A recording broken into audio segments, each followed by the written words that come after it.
Hey there, little buddies. It's your big buddy, and welcome back to our Throwback Thursday bookshelf read, where I pull down a book I read when I was a little buddy. And today's story is a story about a boy who decides to dive into a world where he can be as loud and as wild as he wants. Are you ready to go on our wild adventure? Well, kick back, grab a cover, and turn on those listening ears. Are they on? Because today's wild story is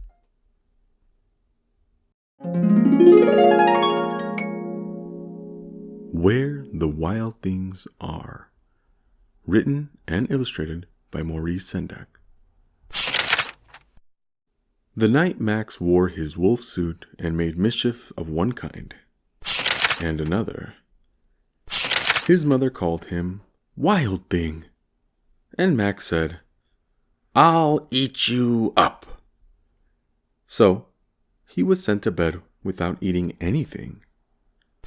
That very night, in Max's room, a forest grew, and grew, and grew, until his ceiling hung with vines, and the walls became the world all around.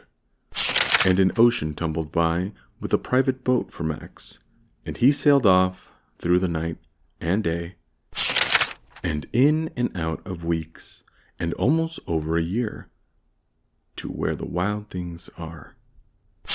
And when he came to the place where wild things are, they roared their terrible roars, and gnashed their terrible teeth, and rolled their terrible eyes, and showed their terrible claws. Till Max said, "Be still!" and tamed them with the magic trick of staring into all their yellow eyes without blinking once, and they were frightened, and called him the most wild thing of all, and made him king of all wild things. "And now," cried Max, "let the wild rumpus start."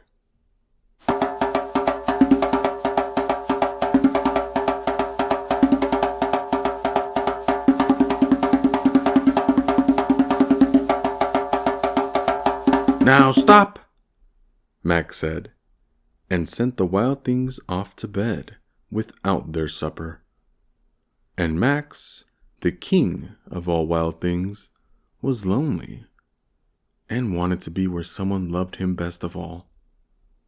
Then, all around from far away, across the world, he smelled good things to eat.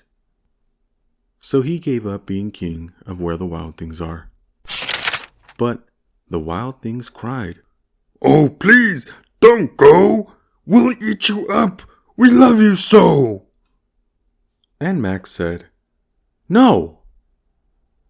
The wild things roared their terrible roars, and gnashed their terrible teeth, and rolled their terrible eyes, and showed their terrible claws.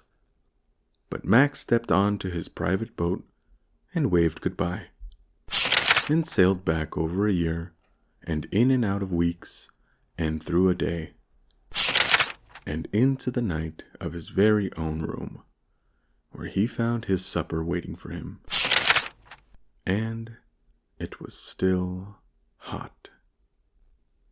The end. Wow. Max sure traveled a long way to party with some other wild things just like him.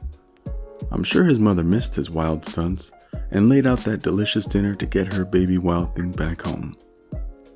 But hopefully Max understands that no matter how wild he is or what kingdom he rules, his mother will always be there for him with open arms and a hot meal. Well, that's it for me today. I hope you enjoyed our story time. We'll catch you next Tuesday. Hey, it's going to be the first read of March, and I know we have plenty of great books to read. In the meantime, check out some more videos on my page. And if you could, toss this video a like, and subscribe to make sure you never miss when a new story falls off the shelf. Until next time, my little buddies, peace.